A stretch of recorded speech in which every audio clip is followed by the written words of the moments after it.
On a une maman qui va faire une dépression et elle a 2 enfants, 2 petites filles. Le mari est pas très présent. On a placé les 2 petites filles avec un droit de visite des parents très ténu, une fois par mois, pendant 45 minutes. Au bout de 2-3 mois, on apprend par les services sociaux que la petite fille a du sexe, à 13 ans. C'est-à-dire qu'elle a des rapports sexuels avec plein de gens dans le foyer. Donc là, nous écrivons au magistrat en disant « c'est bien si on se voit ». Pas de réponse.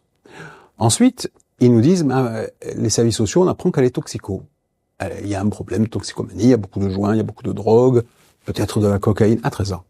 Donc j'écris au magistrat en disant toxicomanie, 13 ans, plus le sexe, c'est bien si on se voit. Pas de réponse. Là, l'enfant fugue, on ne sait pas où elle est.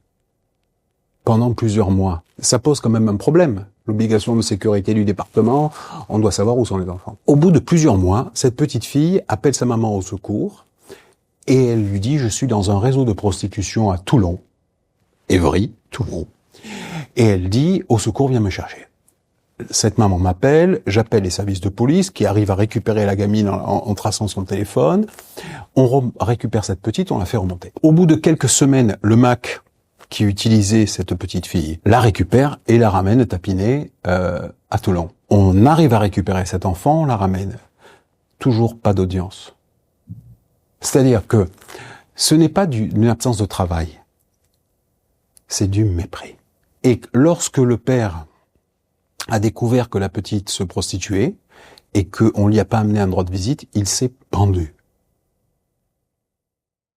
Ce qui se passe dans l'aide sociale enfance, c'est un scandale d'État. Jeudi 15 mai, 2 manifestations ont justement eu lieu à Paris pour dénoncer les conditions d'accueil des enfants protégés par l'aide sociale à l'enfance. Quelles sont les failles identifiées au sein de l'ASE ? En France, il y a 340 000 enfants qui relèvent du juge pour enfants dans l'aide sociale à l'enfance, la protection des mineurs, et il y en a 227 000 qui sont placés. C'est exactement la ville de Toulouse.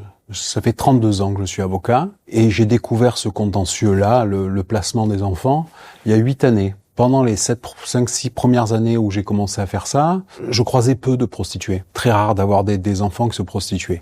Ça a flambé il y a 1 ou 2 ans. Sur les 20 000 enfants qui se prostituent, j'en ai vraiment beaucoup. Sur la carte judiciaire, il y a des nœuds de prostitution, essentiellement Paris, Couronne, Marseille. Après, il y a des endroits où il y a de la prostitution. Où se trouvent les foyers ?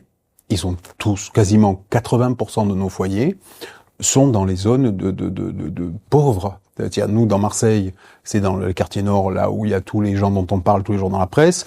Vous, c'est la Couronne, qui est quand même beaucoup plus pauvre que ne l'est le centre-ville de Paris. Comme ces foyers sont au cœur des cités, les petits Macs vont faire leur marché. Ils récupèrent les enfants. Comment ils les attrapent ? Avec la toxicomanie.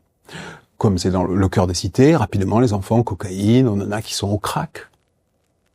À Marseille, on a un endroit qui s'appelle le PEPS. C'est un foyer qui, bien évidemment, dans un quartier pourri.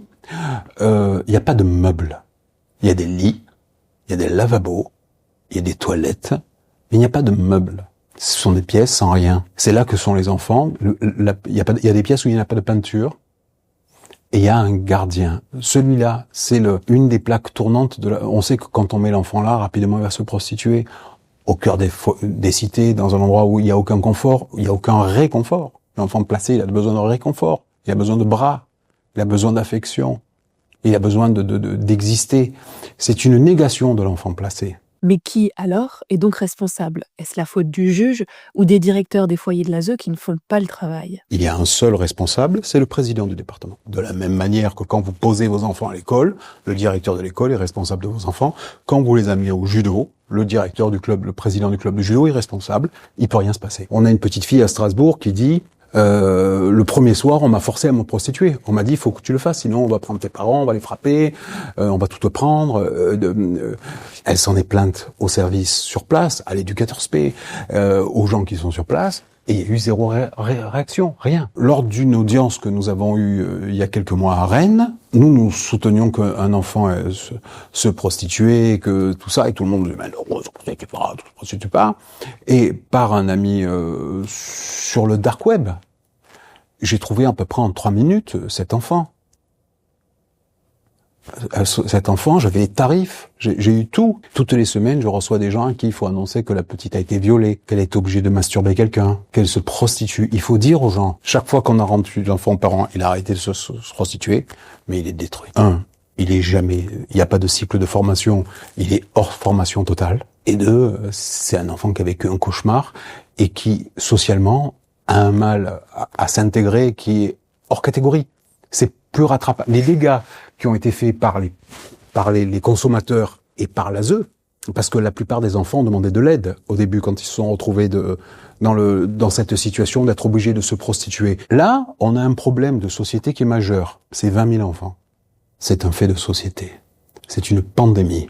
Et face à cette pandémie, il n'y a aucune réponse organisée de l'État. C'est-à-dire que l'État, par le fait de la décentralisation, a délégué au président des départements le soin d'agir. Il n'y a aujourd'hui aucune politique globale de réponse en France au problème de la prostitution des mineurs placés. Mais ce qui est plus important, et dont personne ne parle, personne ne pose cette question, qui est la seule que nous devons poser, qui consomme un enfant de 11 ans?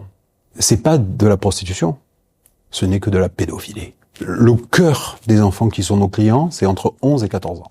Il y a eu une émission sur la 5, sur C'est à vous, et il y avait sur place le procureur de la République de Marseille, qui était là pour parler du trafic de stupes à Marseille. Et il a été obligé de réagir au problème de la prostitution des mineurs. Et il a dit cette phrase qui est déstabilisante. Et qu'est-ce que vous pouvez faire? Il a dit, ah oui, on en a connaissance, donc ils ont connaissance. On attend qu'elle fasse un délit, qu'elle commette un délit, pour intervenir et les cadrer. C'est-à-dire que cet enfant qui est déjà en galère XXL, qui est toxico, qui se prostitue, qui est dans des réseaux, donc qui est dépendante, on attend qu'elle fasse un délit où elle va se mettre en danger, une agression, de la vente de stupes, n'importe quoi.